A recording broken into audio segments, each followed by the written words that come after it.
Serendipias, la ciencia de la cadena SER. Hace 52 años el matemático Edward Lorenz cometió un error. Se comió 3 decimales de un número y sus predicciones meteorológicas se volvieron locas. Un pequeño cambio en una cifra había provocado un cambio enorme en los resultados. Había descubierto la teoría del caos.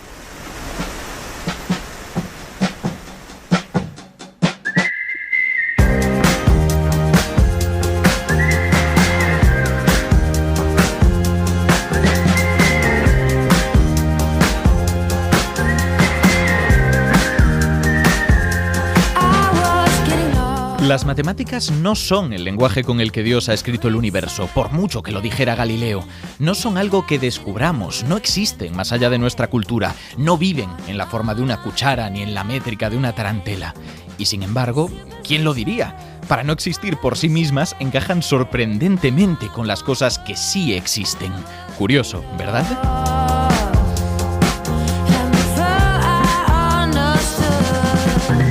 Casi parece que para matematizar algo haya que hacer una suerte de arqueología y desenterrar números y operaciones que subyacen a la gravedad, la reproducción de los lemmings o incluso un bostezo. Porque contra todo pronóstico, ese artificio humano, ese castillo de naipes lógico al que llamamos matemáticas, nos permiten definir la naturaleza y predecirla con una precisión inusitada.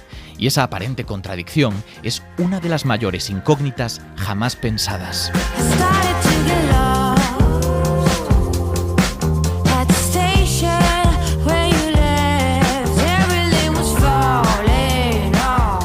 Los que nos estén escuchando por audio no lo sabrán, pero ahora mismo Laura está dando botes de contenta, porque hablamos de mates. Ya, sabes que me gusta mucho. Me habías pedido mates en la temporada anterior. Es que ni un día, ¿eh? 2 programas tienes en esta, ¿eh? Ya, no estoy está contenta. Mal. ¿Sí? Sí, me alegro. Pues hay una sorpresa, que sepas que el último programa de la temporada tendrá algo muy especial. ¿Sí? Sí, ya lo anticipamos aquí. Ay, que me emociono. Venga, no te emociones tanto, cuéntanos.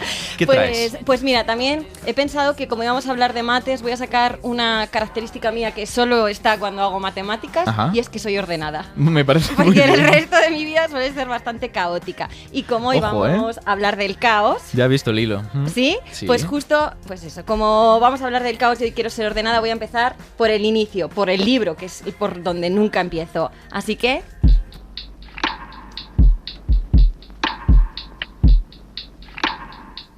Entre las muchas cosas que nunca he podido entender, una de las más inexplicables es cómo diablos he llegado a ser el responsable de estas asquerosas ranas cuando me había propuesto tener una vida apasionante. Lo que acabamos de escuchar es el inicio del libro de Pedro Zarraluki que se llama El responsable de las ranas. Te tengo que decir que si yo fuera responsable de unas asquerosas ranas, mi vida sería más apasionante de lo que es ahora mismo.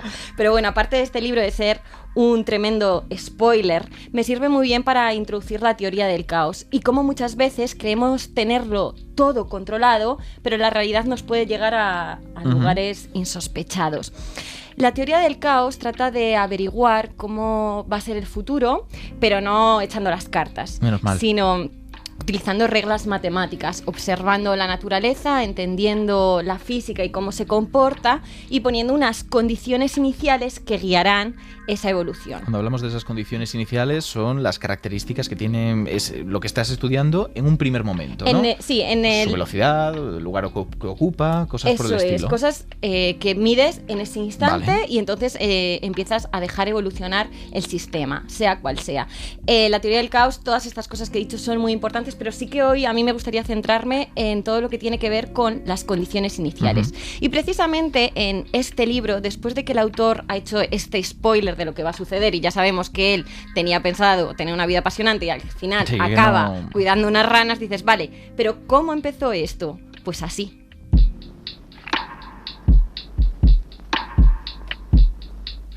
El declive empezó una noche de lluvia en la que puse en marcha el televisor y vi una entrevista a una escritora que había ganado un concurso de poesía pornográfica. Era una noche endiablada. El agua caía a cántaros y mi paraguas no alcanzaba a librarme de las salpicaduras de los goterones que estallaban por todas partes. Os voy a poner un poquito en contexto porque Sí, quizá no lo entendáis. por favor. El protagonista de esta novela está viendo en el jardín la tele, porque él ha decidido instalar la tele en el jardín. O sea, Vale. ya te está dando algunas indicaciones de cómo es el personaje. Algo no está bien. Además, está diluviando Sí, sí. y en lugar de meter la tele, ha abierto un paraguas y sigue viendo la tele Sabe en más de ranas que de electricidad. en el jardín. Además, el jardín es más bien un barrizal, o sea, es todo como mal. Vale. Y al principio cuando lees esto dices, ¿cómo es posible que esta persona, o sea, no entiendo por qué que esté en el jardín viendo la tele, qué tiene que ver, es autora, que ha ganado un concurso de poesía pornográfica, que esté diluviando, que tiene que ver todo esto con que él acabe siendo Claro. el cuidador de las ranas. Y sin embargo, según vas leyendo la novela, todo eso Tiene sentido. Y además que seguramente si se cambiaran algunas de esas condiciones iniciales, a lo mejor si no estuviera lloviendo, o si no hubiera visto a esa mujer en la tele, o si no tuviera la televisión en el jardín, pero fuera una persona pues, Un poco más normal. sí, más normal, pues no hubiera acabado ahí donde acabó. Entonces, aunque suene todo esto, de esto de las condiciones iniciales como algo muy extraño y la gente estará diciendo, pero Sí, sí. ¿de qué están hablando? Estoy segura de que si digo efecto mariposa, Ahí la gente ya conecta. sí, ahí ¿Han conecta. visto a Aston Catcher en la película? Sí, ¿sabes lo que pasa? Que yo creo que el efecto mariposa está mal entendido. Ujú. Y he traído algo de la cultura popular que creo que nos va a llevar a entender ese error. Escucha, ¿tú sabías que el aleteo de una mariposa puede desencadenar una guerra mundial? Pues no, pero si me la tarareas... Escúchame, joder, que te estoy hablando en Sí, serio. eso, tú dime adivinanzas, que no tengo nada mejor que hacer. Eres la polla, José Carlos. Joder, ¿qué pasa con la mariposa? Ahora no te lo cuento. Pues vale. Pues claro que vale. ¿Te crees que me importa? ¿Quieres que te lo cuente, sí o no? No. Mira, una mariposa aletea, Es ¿no? divulgador, Tú ¿eh? Supóntelo con la imaginación, que al mover las alas se mueve una flor. Sí. Al moverse la flor sale una avispa. Sí. Esta avispa le pica en el culo a un niño. Y así sucesivamente. Vale, entonces lo que tenemos aquí es un ejemplo del clásico efecto mariposa que se cuenta popularmente. Sí, que se cuenta, pero que en realidad no es el efecto mariposa, ¿no? Estamos Porque bien. aquí parece que hay una mariposa que activa un botón, lo presiona y de repente hay una máquina, ¿no? una Con- máquina, un montón de sucesos que están todos encadenados Uno tras otro. y llegamos a una crisis. Sí, Pero esto es el efecto dominó. claro. Esto es efecto Una dominó, pieza tras que, otra. que tú tiras una pieza y esa pieza tira la siguiente tira la siguiente y entonces pues sí, al final has tirado todas las piezas del dominó. Pero esto no es lo que dice la... Claro, esto no es caos. No, esto no es caos, esto es que lo has tenido todo ordenado y entonces has pulsado el primer botón y entonces ha ido todo en orden, pero esto no es la teoría de la mariposa. Lo que dice el efecto mariposa y precisamente la propia confusión la metió Lorenz, el matemático. Ah, sí, o sea que tenemos que rastrear hasta el propio origen de estas teorías. Que el caos en la teoría de...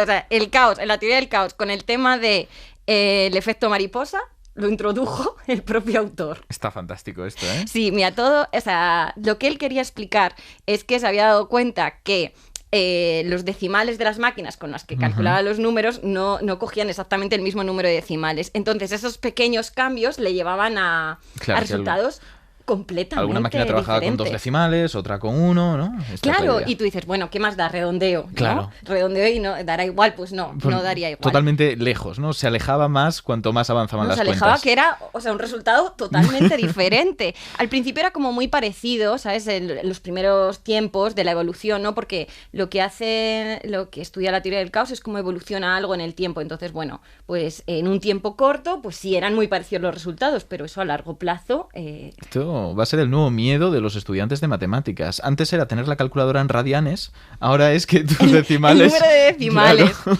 Bueno, pero no es que en matemáticas lo hacemos todo con letras. Eso es verdad. No pasa nada. Pues de los de físicas. Para los físicos, que se preocupen Eso. los físicos. Bueno, pues es que el propio Lorenz, para llamar la atención en un congreso sobre lo que él había descubierto, tituló a su conferencia ¿Puede el aleteo de una mariposa Vale. en Brasil producir un tornado en Texas? Y entonces de aquí, pues, empezó todo. O sea, lo que él quería era estudiar la atmósfera y cómo se comportaba a lo largo del tiempo. Y precisamente esos pequeños cambios provocaban una evolución totalmente diferente. Entonces él pensó, bueno, pues voy a explicarlo con una mariposa. Tengo 2 escenarios que son completamente iguales, en uno de ellos introduzco una mariposa, y entonces lo que él decía es que, bueno, que el aleteo de esa mariposa podía generar ciertas perturbaciones en la atmósfera que, combinadas con todo lo demás, darían o no a un tornado. O sea, en un escenario se daría el tornado y en otro no, pero no significa que la mariposa fuera la culpable. Significa que en 2 escenarios idénticos, la simple diferencia de que esté o no esté una mariposa y el poquito aire que puedan mover sus alas ya cambia las condiciones iniciales lo suficiente como para que tal vez se vayan nuestras predicciones. Claro, tal vez, pero no, o sea, hay no es un dominó, claro. Claro, hay más condiciones iniciales y si cambiaras otra un poquito, a lo mejor no habría tornado en ninguna de las 2, ¿no? Es como un poco la combinación de todo esto.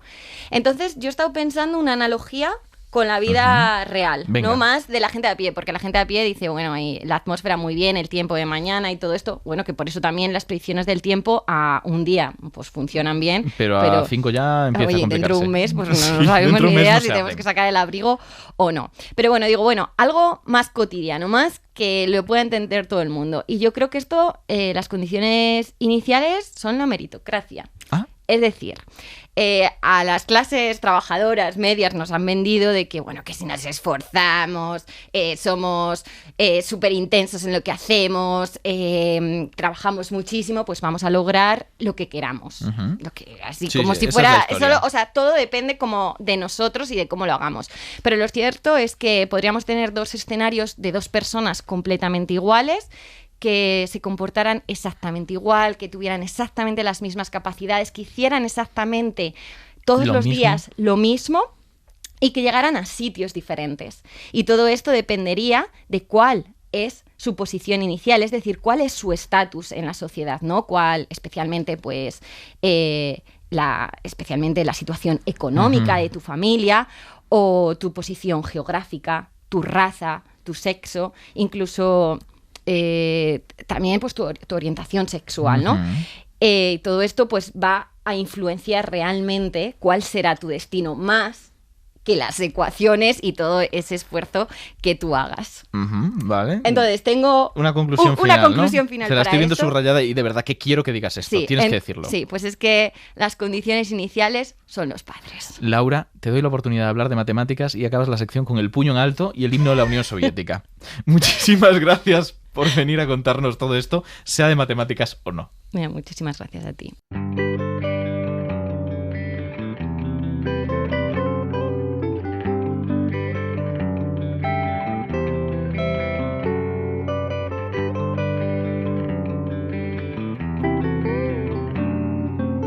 ¿Cómo quieres que escriba una canción?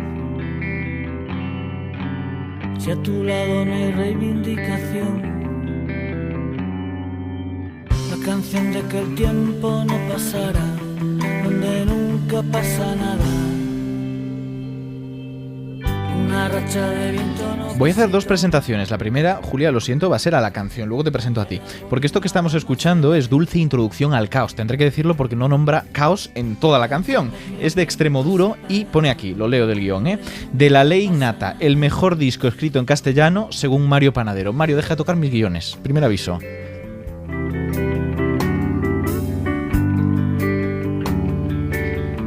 Y la segunda presentación, ahora sí, es para Julia Cantizán, sí.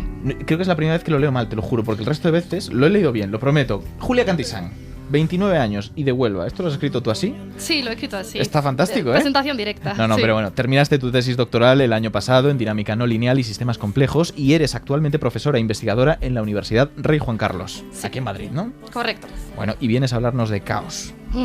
Porque va de eso el programa. Por si no os habéis dado cuenta, vais a escuchar la palabra muchas veces durante todo el programa. De todos modos, lo primero que quiero preguntarte es cómo decidiste meterte en esto del caos. Pues mira, en realidad es que está muy relacionado con el tema del caos precisamente, porque yo cuando estaba estudiando física en Sevilla me quedaba meses para acabar y no sabía qué hacer. Quería hacer algo de investigación, pero no sabía en qué tema. Y un día me monté en el ascensor de la facultad, vi un cartel con una charla que iba a ver esa misma tarde sobre temas de teoría del caos y bueno, le pregunté a mis amigos si se querían apuntar, nadie quiso, pero pues decidí asistir y ahí conocí al que resultó que sería mi director de tesis. O sea que, bueno, pues coincidencias, y si no hubiera entrado en ese ascensor ese día, igual no estaba aquí. Dios, qué bonito. Ese fue el momento en el que aprendiste un poco lo que era el caos, entiendo. Sí, primer contacto. Es que ¿sabes qué pasa? Que ese fue tu primer contacto, pero hay mucha gente que no ha tenido un primer contacto. Si tú preguntas por la calle, dices, oye, ¿qué es el caos? La gente se pierde. Y es más, cuando lo hablaba con Mario, se sorprendió un montón. Y dijimos, vamos a preguntar por la redacción, a ver qué piensa la gente. ¿Cómo definirías el caos?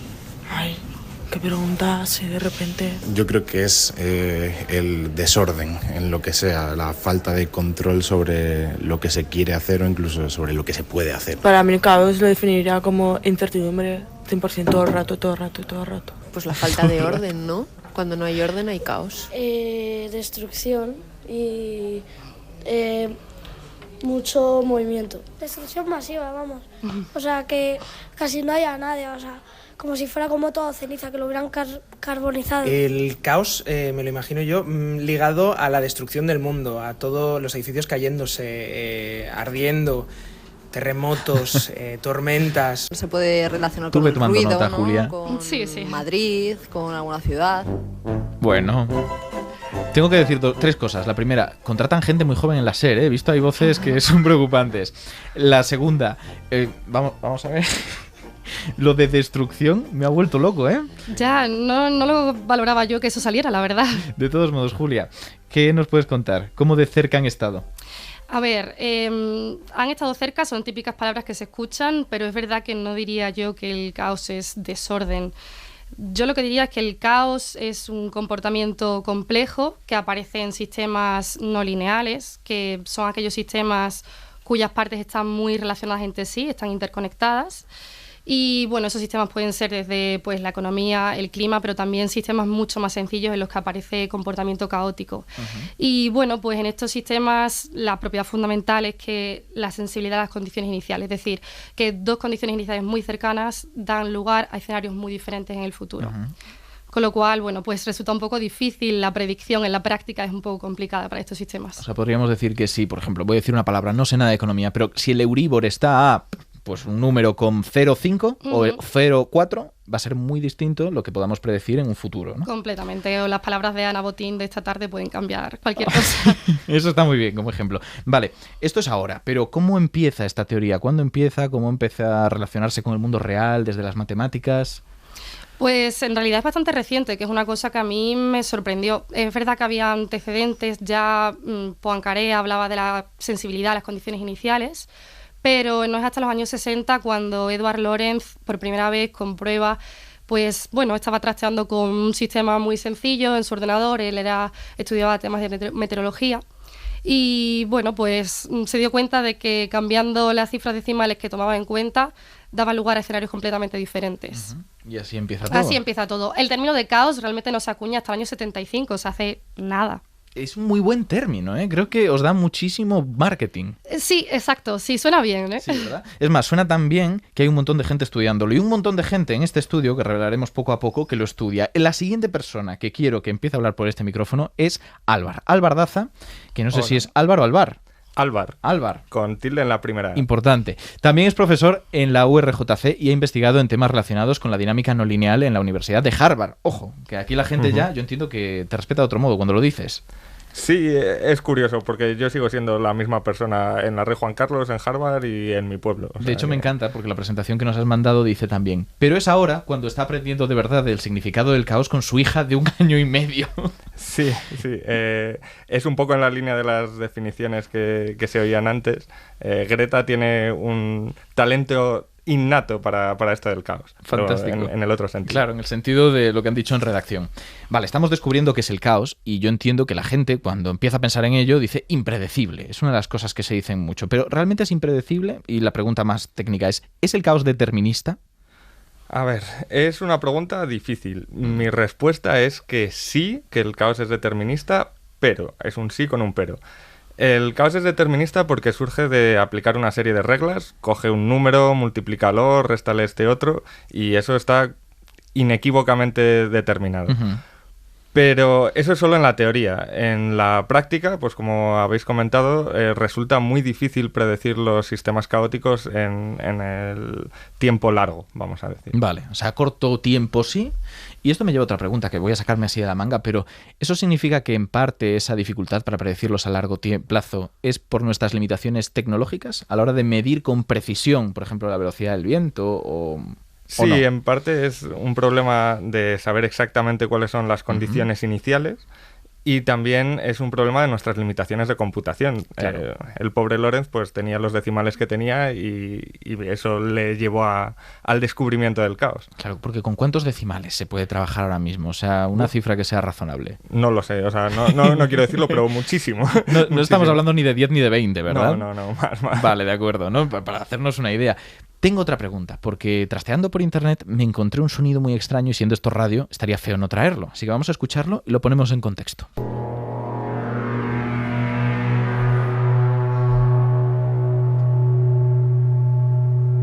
Que quede esto de fondo, porque va a ir cambiando un poquito.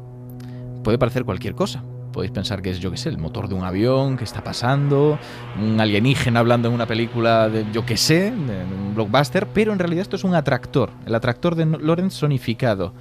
Julia, ¿qué nos puedes comentar de esto? ¿Qué es un atractor? Vale, pues un atractor yo diría que es el equilibrio al que llegan los sistemas cuando no sufren perturbación. Es decir, si tú tienes, imagínate, un columpio y lanzas el columpio, pues lo que pasa es que ese columpio va frenándose y al final acaba por alcanzar la posición de reposo. Ese equilibrio que alcanza, esa posición de equilibrio, sería el atractor para ese sistema. ¿Qué pasa? Que hay atractores pues sencillos, como ese que se le llama punto fijo, que es lo más simple que hay, pero pueden aparecer atractores complejos como los atractores caóticos, en los que el sistema, en el equilibrio, no presenta un patrón, no es periódico, sino que es aperiódico, como lo que estamos escuchando. Vale. Entonces no sabemos bien qué va a venir después de este sonido. Esto, pero no podíamos predecirlo, entiendo. Vale, una pregunta sobre esto. Te voy a hacer la pregunta imaginando una población de animales, ¿no? Que va creciendo, decreciendo, y entiendo que esos números pues van cambiando. Crecen mucho, se quedan sin comida, decrecen, eso se puede estudiar con caos. El atractor, una vez llegan, imagínate que el atractor es tener 7 en la población. ¿Va a quedarse ahí? ¿Va a quedarse en 7? Sale del atractor también, ¿no? Bueno, claro, es que depende. Si el sistema ha alcanzado el equilibrio, no se le perturba, en principio continúa ahí. Claro. La cosa es que a veces no sabes tú realmente si ya está en el equilibrio o no, porque hay veces que hay una cosa que es el caos transitorio, que es que tú ves al sistema que está ahí pues danzando sin ton ni son y de repente pues la población se extingue. Y la población varía pues todos los años entre unos ciertos valores y de repente se extingue. Y la culpa no es de nadie. No, la culpa es del sistema, sí. Está muy bien, ¿eh? La culpa es del sistema. Esto yo creo que más políticos tendrían que escucharlo, ¿eh? Les daría ideas. En cualquier caso, ideas que nosotros podamos dar no son lo único, también ideas que nosotros cogemos del mundo popular, del cine, de las series, y tenemos una que posiblemente sea lo que a la gente le suena cuando escucha caos. Queremos escucharla para analizarla un poquito. Deme ese vaso de agua, verá. Haremos un experimento. Debería estar quieto. El coche no para de saltar. Pero no importa, solo es un ejemplo. A ver, ponga la mano plana como en un jeroglífico, así. Bien, digamos que cae en su mano una gota de agua. ¿Hacia qué lado irá? ¿Hacia el pulgar? ¿Hacia el otro lado? No sé, hacia el pulgar. Ajá, bien. Ahora quieta la mano, quieta la mano. No se mueva. Voy a hacer lo mismo en el mismo sitio. ¿En qué dirección cree que irá? No sé, en la misma dirección. En la misma dirección. Ha cambiado. ¿Ha cambiado por qué? Debido a pequeñas variaciones, a la orientación del vello de la mano. Alan, mira esto. A la cantidad de sangre que dilata los vasos e imperfecciones de la piel. Bueno, todos sabemos lo que ocurre a continuación. Esto es Parque Jurásico. Levanta la vista nuestro paleontólogo y ve un brachiosaurio enorme. Y es un clip fantástico. De todos modos, Julia, ¿esto es correcto? ¿Esto es una buena explicación? Yo diría que bastante buena, sí. Al final, bueno, pues lo que está contando con la gota es que hay 2 atractores posibles, que la gota deslice hacia el pulgar o hacia el otro lado, y como el sistema es caótico, pues que no va a poder predecir hacia dónde cae. Yo le veo buena explicación. O sea, Malcolm ha probado. Sí. No sabemos si será doctor de verdad, pero algo sabe de caos. Algo se ha leído. Y fíjate, algo se ha leído también el escritor de esto, porque el escritor del libro es Michael Crichton. Michael Crichton, aparte de ser listísimo, porque era listísimo, era un obseso. Leía muchísimas cosas de la ciencia que iba a comentar para estar al día. que ahora está fuera de actualidad, está claro, pero en su momento estaba al día. Y una de las cosas curiosas que me da paso a lo siguiente es que en lugar de dividirse en secciones el libro, se divide en iteraciones y tiene el desarrollo de una curva fractal llamada la curva del dragón. Para que esto, comento una cosa rápida y voy a darte paso, Álvar, porque quiero que nos cuentes qué es esto de fractales. La idea, en este caso, que tenía Michael Crichton tras esto, tras Almas de Acero, que es el origen de Westworld, tras todo es, hay sistemas muy complejos que creemos tener controlados como es un parque de dinosaurios y a veces, sin saber muy bien cómo, una pequeña cosa falla que acaba amplificándose de esta manera. Entonces, ¿qué es esto del fractal? ¿Por qué lo dividen así? Sí, yo creo que Michael Crichton utiliza el ejemplo de la curva del dragón porque los fractales son la geometría del caos. Y los fractales lo que son es eso, objetos geométricos, como pueda ser un cuadrado, un triángulo o una esfera, pero que tienen unas características un poco diferentes. En vez de ser suaves, pues son irregulares, parece que estuvieran rotos. Y se hacen, como ha dicho en el capítulo, pues a través de métodos iterativos y parece que tienen estructura a diferentes escalas. Y es curioso el ejemplo de la curva del dragón y la conexión con los dinosaurios porque los matemáticos a finales del siglo XIX y principios del XX consideraban estos objetos un poco como monstruos debido a las propiedades tan raras que tienen los fractales. Qué bueno. Cuéntanos alguna de estas propiedades. Bueno, pues por ejemplo puedes pensar en una superficie infinita que encierra un volumen nulo. Puedes pensar en una línea que ocupa todo el plano. Puedes pensar en un objeto que al cortarlo resulta que se parte en infinitos pedazos diferentes. Y todo eso pues parece así como muy loco, pero en realidad existen objetos reales que de alguna manera tienen estas propiedades. Pues una esponja tiene un volumen prácticamente nulo y una superficie pues casi infinita. Tiene tanto poros que el espacio entre los poros es mínimo, ¿no? Podríamos... Vale. Me gusta mucho este pie que me has dado porque decir, bueno, esto puede parecer muy etéreo, muy abstracto, pero hay aplicaciones. Me permite hablar de aplicaciones porque no solamente estáis vosotros dos en la mesa, tenemos con nosotros a otras dos personas. Esta es la vez que más gente tenemos en el estudio Serendipias y eso es porque las matemáticas llaman la atención. Voy a presentaros. La primera persona que tenemos aquí es Inés Pérez Mariño, que es catedrática de Física Aplicada en la Universidad Rey Juan Carlos. Esto de Física Aplicada ya nos da paso a lo que queremos tratar y a pesar de que lleva 30 años investigando dinámica no lineal, nos dice aquí, sincronización y control del caos, no consigue controlar el caos de la habitación de su hija pequeña.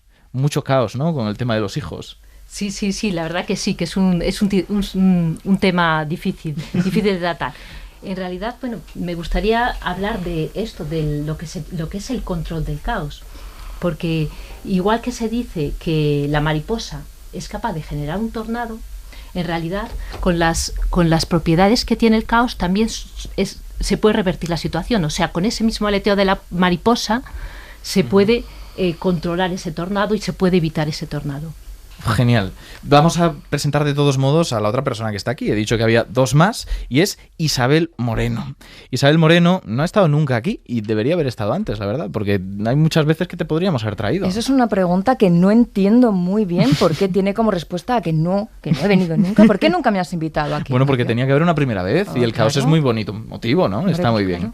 Bueno, pues Isabel Moreno es física, es meteoróloga y es presentadora en Aquí la Tierra de Televisión Española. Esto de venir a la radio de todos modos no es raro para ti, estás acostumbrada. Un poquito sí. Os voy a preguntar por aplicaciones a las dos y vamos a hacerlo por orden. Entonces, en primer lugar tenemos a Inés. Inés, ¿qué aplicación quieres comunicarnos y compartir con nosotros? Bueno, pues una de las aplicaciones, y hilando con lo que nos ha contado Álvar de la fractalidad, pues quería hablaros de las antenas fractales, ¿no? Con las antenas fractales lo que se hace es, para una superficie dada, se maximiza el perímetro, de manera que se puede transmitir o recibir desde más sitios. O sea, antenas de toda la vida, para recibir señales sí, y para... Vale. Sí, sobre todo para telefonía móvil. Vale, o sea, nuestros dispositivos móviles, por ejemplo, que son chiquitines y por tienen ejemplo, que ser claro, pequeños. Es muy importante que no ocupen mucho espacio, que la superficie sea poca, pero si el perímetro es fractal, tiene mucha mayor longitud que si no lo fuese. Y por otro lado, también la autosemejanza o la similitud de la fractalidad, es decir, que el mismo patrón se repite en diferentes escalas, eso permite que haya buena ganancia a varias frecuencias. ¿Y tienes alguna otra aplicación? ¿Alguna otra que nos quieras contar? Por ejemplo, en la línea del control que comenté antes, el hecho de que un sistema caótico sea flexible, podemos controlarlo con pequeñas perturbaciones, por ejemplo, eliminando ese comportamiento caótico o estabilizándolo en alguna órbita caótica que nosotros queramos, y eso siempre mediante perturbaciones muy pequeñas, lo cual puede ser muy útil. Por ejemplo, a finales del siglo pasado, la NASA lo que hizo fue conseguir que una nave espacial en comportamiento caótico se acercase a la órbita de un cometa aplicándole pequeñas perturbaciones que requerían muy poco combustible. Entonces fue una forma muy económica de aprovechar una sonda que estaba por el espacio para conseguir esa información del cometa. Queda claro que el caos tiene aplicaciones muy variadas, hemos visto algunas, pero hay una que yo entiendo que todo el mundo tiene en mente, de alguna manera, y es el tiempo meteorológico, ¿no? Hombre. Isa, cuéntanos. Pues todo esto, más que una aplicación en la meteorología, realmente es que la meteorología es un caos en sí, ¿no? Y mirad, porque la atmósfera no es predecible con total precisión ni con total exactitud y no lo va a ser nunca, pero gracias a todo lo que hemos hablado aquí, se ha puesto sobre la mesa que gracias a todas estas investigaciones y todos estos estudios, sí que sabemos que según la situación que tenemos delante meteorológicamente, tenemos mayor capacidad de predicción o menos. Entonces, ¿qué es lo que hacemos? Trabajamos con probabilidades. Según qué situación, sabemos que la incertidumbre es mayor, que es menor, y necesitamos trasladar todo este conocimiento a la población para que cuando nos escuchen entiendan qué hay detrás y qué son esas probabilidades que ven, por ejemplo, en la aplicación del móvil, cuando te pone probabilidad de precipitación 80%. ¿Qué es esto? Todo esto está genial, pero esto me suena un poquito a excusa. Es decir, si fallamos, que sepáis que no es culpa nuestra. Pero bueno, ¿tú has escuchado Serendipia Soy, caballero? Sí, hombre. Pues entonces no es que no lo sepamos. Yo guionizado Serendipia Soy. Y lo que queda por escuchar. Así que muchísimas gracias a los 4, porque todavía queda mucho programa, pero desde luego haber reunido aquí a 4 expertos en campos relacionados con el caos en mayor o menor medida es fantástico. Es una suerte. Muchísimas gracias. Serendipias, con Ignacio Crespo. Mario, ¿qué haces? Mira, ¿Qué haces? Mira el caos. Escucha, estás al borde del despido. Es para. todo un caos, es un caos todo esto. ¿Qué? Estamos hablando de caos, ¿no?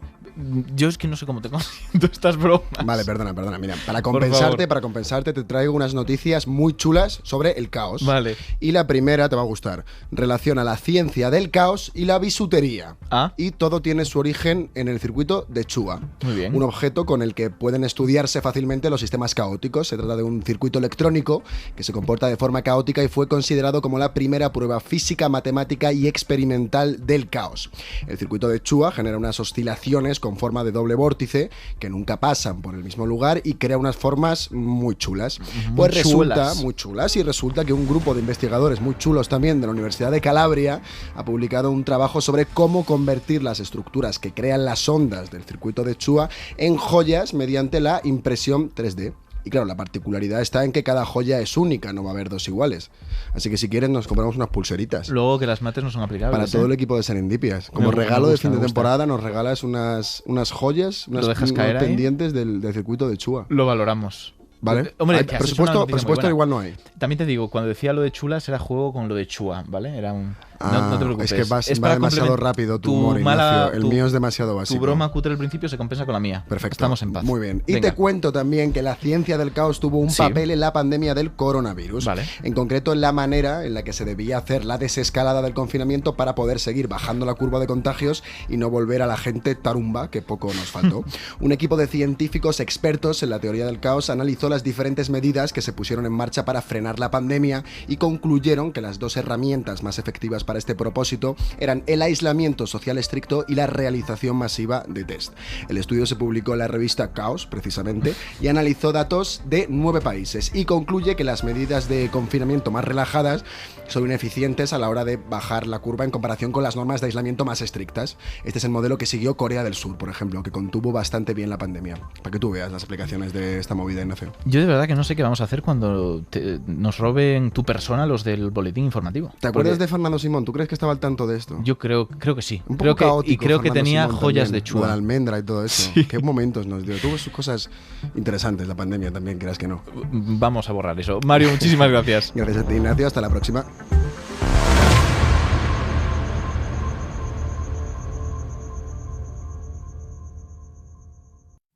Las hojas se lucieron, árboles reverdecieron, ha caído una bomba y aún así no doy la nota y voy corriendo atrás de mí. El mundo se hizo gris, la gente se alborota y las noticias no dan bola y 4, 9, 13 números más convenientes para irnos a extinguir.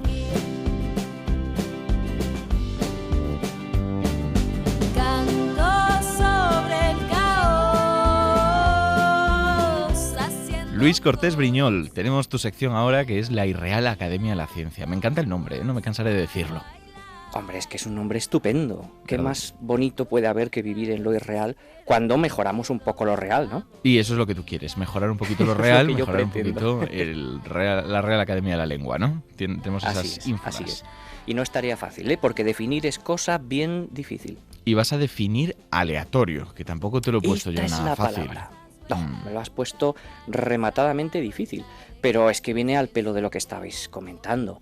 El caos, el orden, el mundo de las probabilidades, ¿verdad? Y aleatorio es una palabra que además es de estas que viene con trampa, porque según entendamos aleatorio desde la matemática, desde la física, por supuesto, desde la filosofía, vamos a suponer cosas diferentes y a veces incluso contradictorias.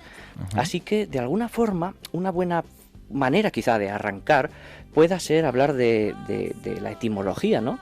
Al final el diccionario de la Real Academia recoge muchas veces etimologías y aleatorio es una palabra eminentemente latina. Alea, en latín, significaba para los antiguos romanos azar, juego de azar y especialmente el juego de los dados. Con lo cual, aleator era como llamaban los romanos al jugador de dados, ¿verdad? Y la frase está típica de la suerte está echada, ¿no? Justamente, el alea iacta est, ¿no? De atravesar el Rubicón cuando nos hemos decidido a enfrentar un peligro, pase lo que pase, ¿no? Fijaos que ya hace más de 3.000 años tenían dados con forma de cubos y por tanto lo que estaban intentando hacer con estos cubos, con estos dados primitivos, era anticiparse, ¿verdad?, a las revelaciones de los dioses, porque, y esta es la clave, la imprevisibilidad, la impredecibilidad, lo que no se podía ver, era lo que tenía ese carácter, digamos, divino. ¿Y esto se plasma en las definiciones que todos tenemos en nuestros diccionarios o hemos perdido un poquito el norte? Se plasma y se plasma quizá incluso literalmente. Fijaos, el diccionario de la Real Academia Española, el real, ¿verdad?, no el nuestro, en 1884 recoge una definición muy parecida a la que vamos a escuchar ahora, que pertenece a 2001, es decir, hace 2 días, y fijaos cómo aparece aquí la cuestión. Perteneciente o relativo al juego de azar, dependiente de algún suceso fortuito. Muy bonito. Es muy bonita, ¿verdad? Muy corta, sintética. Claro, muy histórica, porque al fin y al cabo, como os comentaba, la etimología de alea, ¿verdad?, nos remite al juego de azar y en concreto al juego de los dados. Lo que pasa es que aquí en Serendipia somos un poquito más exigentes y aunque nos hable del entorno en el que nace la palabra, realmente no nos dice qué es aleatorio. Claro, porque es lo que decías, esta palabra se ha ido utilizando en otros contextos y ahora tenemos realmente hasta varias definiciones posibles. Sí, hay varias definiciones. Una de la más socorrida, podríamos decir, es la que habla de que los procesos aleatorios, y aquí ya tenemos una pequeña pista, lo aleatorio es un proceso, ¿verdad?, no tanto un resultado, es aquel que, por su naturaleza, pues no se puede predecir, ¿verdad? Imaginemos el típico caso del lanzamiento de la moneda, tan socorrido. Es el prototipo de lo aleatorio, lo imparcial. Bueno, pues lo curioso es que hace ya unos cuantos años se hicieron experimentos de personas tirando monedas y se vio que no era tan aleatorio como parecía. Era un poquito más parcial, había ciertos patrones, ¿no? Pensemos que la moneda es un material que, pues bueno, puede tener uno de sus dos lados un poco más pesado y luego hay una dinámica física del lanzamiento, de la cantidad de giros que se puede hacer. Bueno, pues fijaos, la Universidad de Ámsterdam hace muy poco tiempo, hace unos meses, publicó un experimento que consistía en que 48 personas, ¿verdad?, que no tendrían mucho que hacer, lanzaron 350.000 veces varias monedas.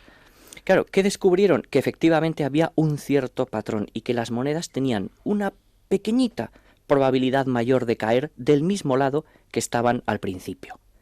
Entonces, me apunto claro, esto, ¿eh? Yo lo voy a Esto es muy utilizar. interesante porque lo aleatorio, en principio, ¿verdad? Podríamos intentar decir que significa lo imprevisible, pero claro, tiene que no haber pauta ni patrón, esta es la clave, ¿no? Y aquí, cuando no hay pauta ni patrón, es cuando los antiguos lo asociaron con lo divino. Y aquí es donde viene, Ignacio, yo creo que te va a encantar, esta definición que, saltándonos un poco la norma del programa, no pertenece a la Real Academia Española, sino a una grandísima filóloga que tuvimos entre nosotros, que fue doña María Moliner, y en su diccionario, en 1983, recoge del siguiente modo la entrada aleatorio. Incierto. Se dice de aquello que depende de la suerte o del azar, siendo el azar la supuesta causa de los sucesos no debidos a una necesidad natural ni a una intervención humana o divina.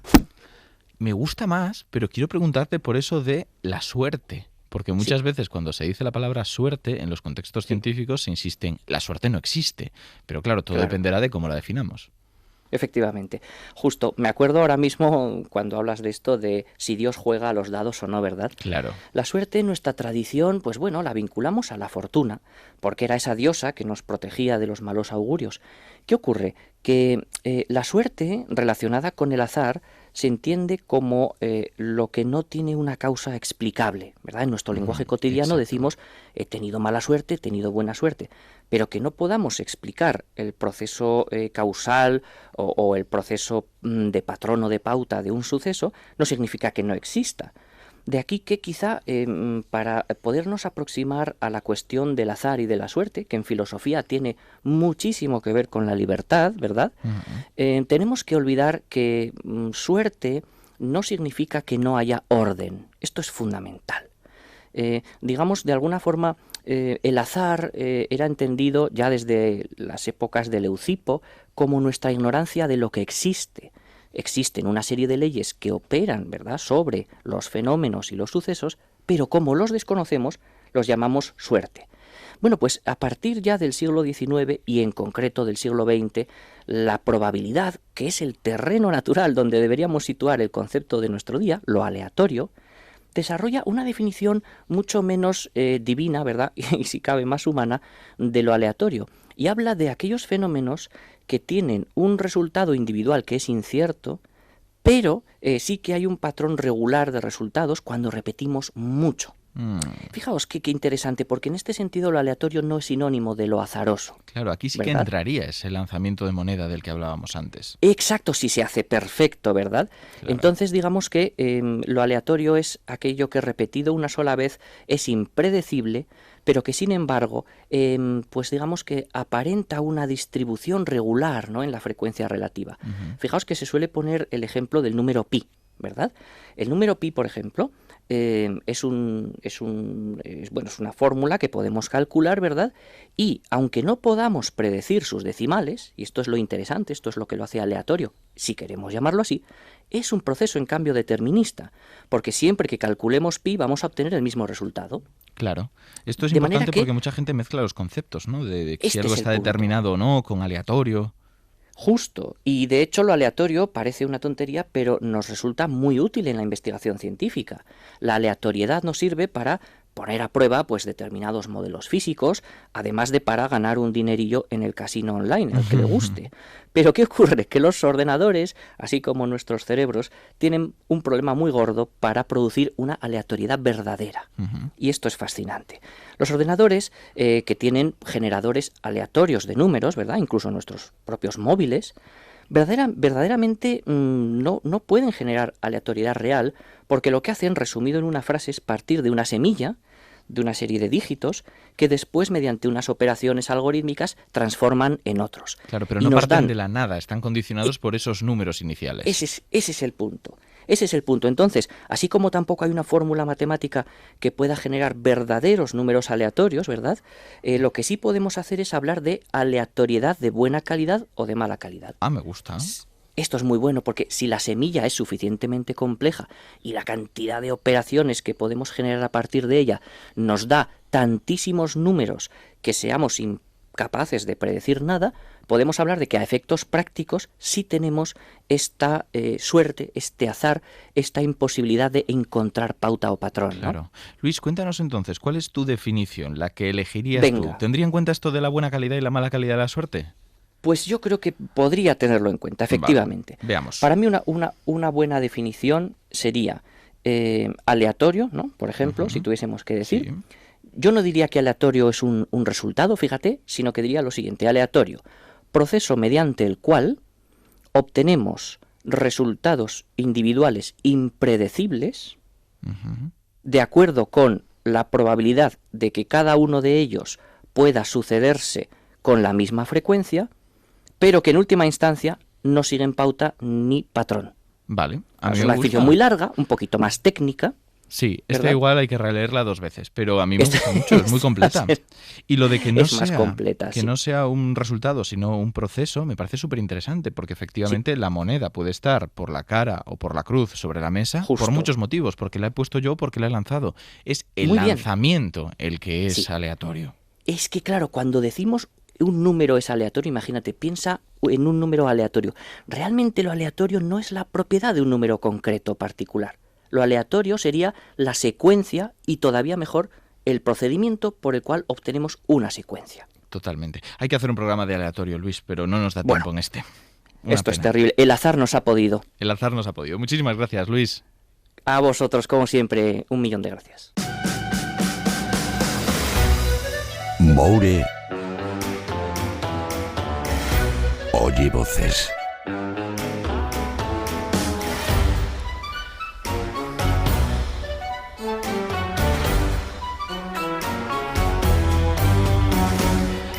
Bueno, Moure, te lo he puesto complicado esta vez.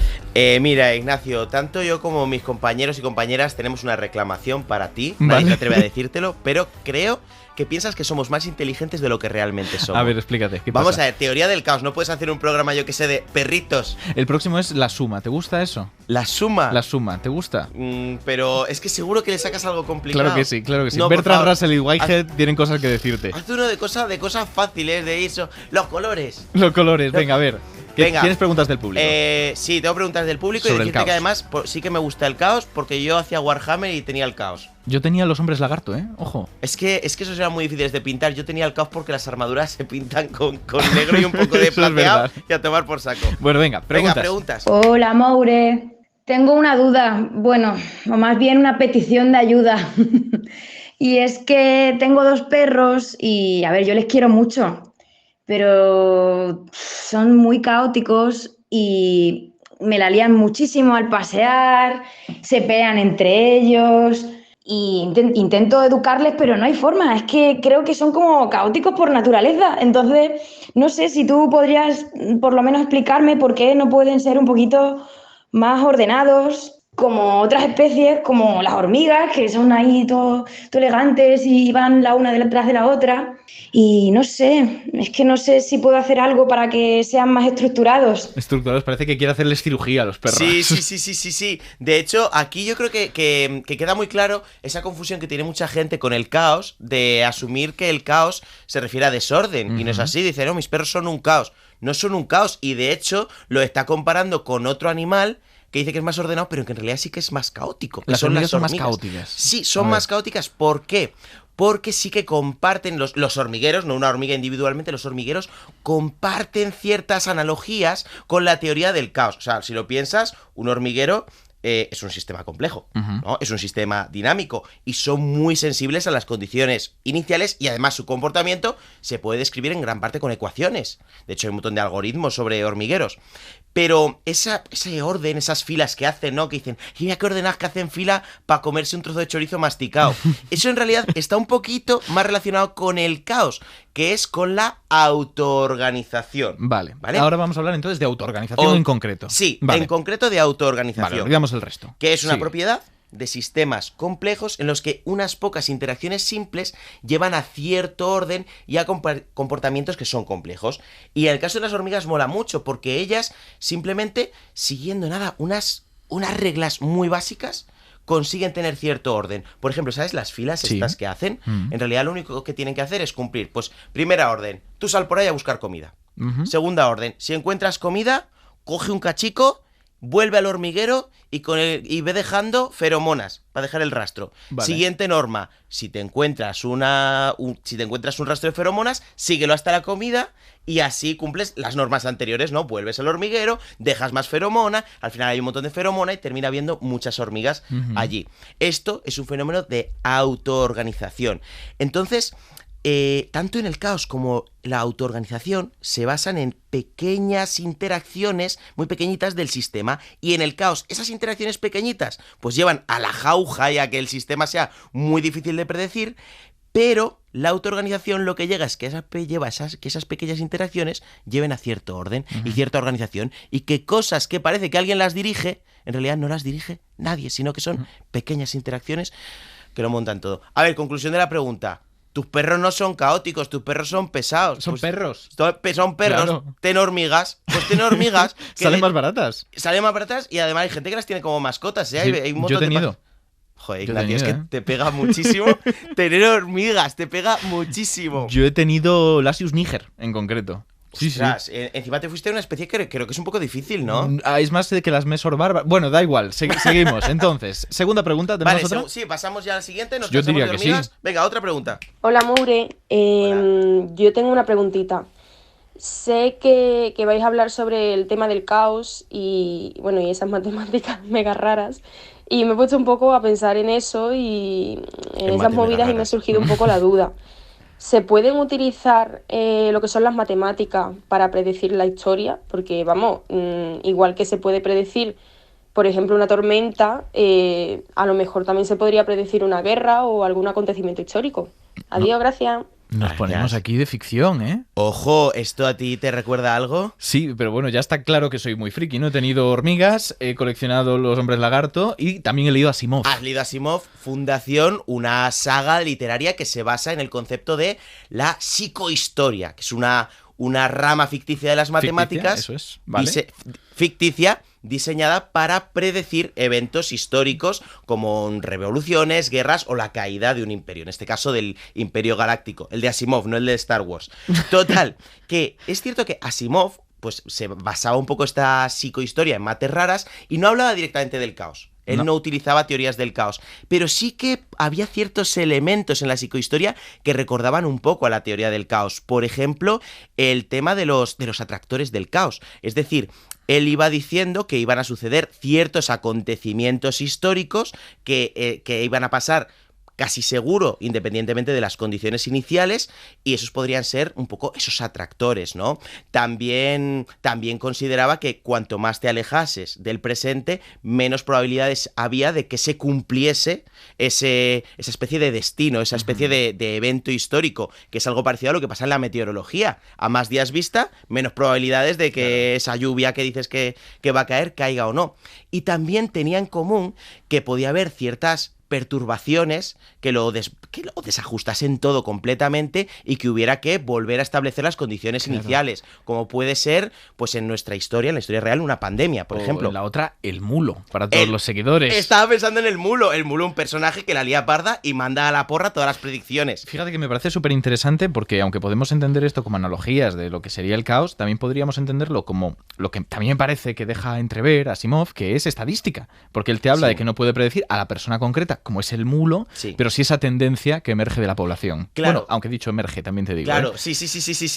De hecho, sí que hay una ciencia que busca el estudio de, el predecir en cierta forma algunos fenómenos históricos o sobre todo dinámicas demográficas, sociológicas, que es la cliodinámica. La cliodinámica hace un análisis cuantitativo de la historia, es un poco historia al peso, Me ¿no? gusta, ¿eh? ¿Qué sucede? Que no puedes hacer predicciones tan exactas como las que hacía Asimov. ¿Por qué? Porque la historia es muy sensible a las decisiones personales Claro. y también a eventos externos, pues como puede ser eso, una epidemia, un atentado que haga que estalle una guerra inesperada. Entonces no se puede predecir de esa forma. Pero ¿sabes para lo que es súper útil la cliodinámica? Para reclamar los de ciencias, que la historia también es nuestra. Un poco, sí. No, a ver, la historia es una... Esto siempre está ahí, pero la historia es una ciencia. Sí, la historiografía además tiene sus Es una puntitos, ciencia. sí. Pero la cliodinámica es muy, muy, muy buena para estudiar el pasado. Porque si tú haces un análisis cuantitativo de la historia, tú lo que podrías ver es que quizás ciertos personajes, ciertos países o ciertos ciertos eventos históricos realmente han sido más importantes de lo que se pensaba para que sucediera otro evento histórico. Es decir, a lo mejor ves que hay cierto personaje que parecía que no pintaba nada en la historia y que dices, ostras, este personaje era muy importante, o sobre todo país, es decir, este país de aquí parecía que no pintaba nada y de la lió parda. Fíjate, Moure, tengo que decirte una cosa, porque hay que cerrar ya. ¿Qué? Pero que desde luego que no eres menos inteligente de lo que creo, eres más inteligente de lo que creo. Has hecho una sección fantástica, ¿sabes qué pasa? ¿Qué pasa? Que eres más vago de lo que creo. ¡Hala! No. Quejándote aquí por tener que trabajar un poco. Bueno, esto ya lo dijimos en una sección que, como bien decía Jeff Winger, el personaje de Community al que adoras, las personas inteligentes no estamos acostumbradas a trabajar. Voy a dejarlo así porque es una frase fantástica para acabar tu sección. Muchísimas gracias. Muchísimas gracias, Ignacio.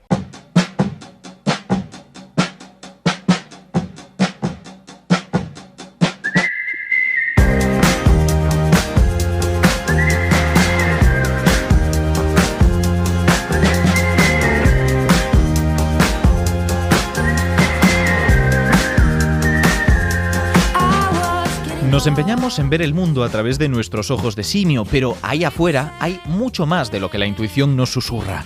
No todo lo ordenado sigue patrones claros y regulares, no todo lo caótico es aleatorio, y en palabras del maestro Tolkien, no todos los que vagan están perdidos. Los sistemas caóticos saben muy bien dónde están y a dónde van. Aunque parezcan vagabundos del espacio de fases, los podemos predecir con cierta solvencia, porque hay orden en el caos y caos en el mundo. Como dijimos hace ya una hora, las matemáticas no son la estructura de la naturaleza, pero hay que reconocer que si no lo son, lo parecen.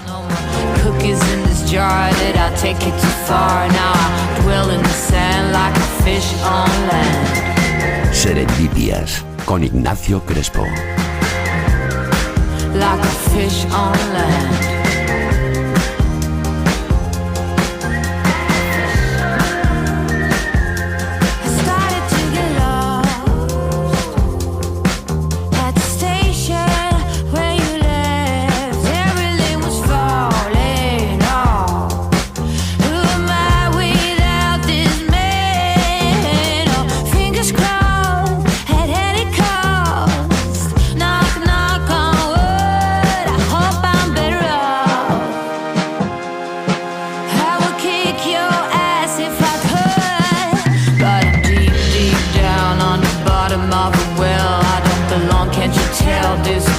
Must be hell, no more cookies in this jar. Did I take it too far? Now I dwell in the sand like a fish on land.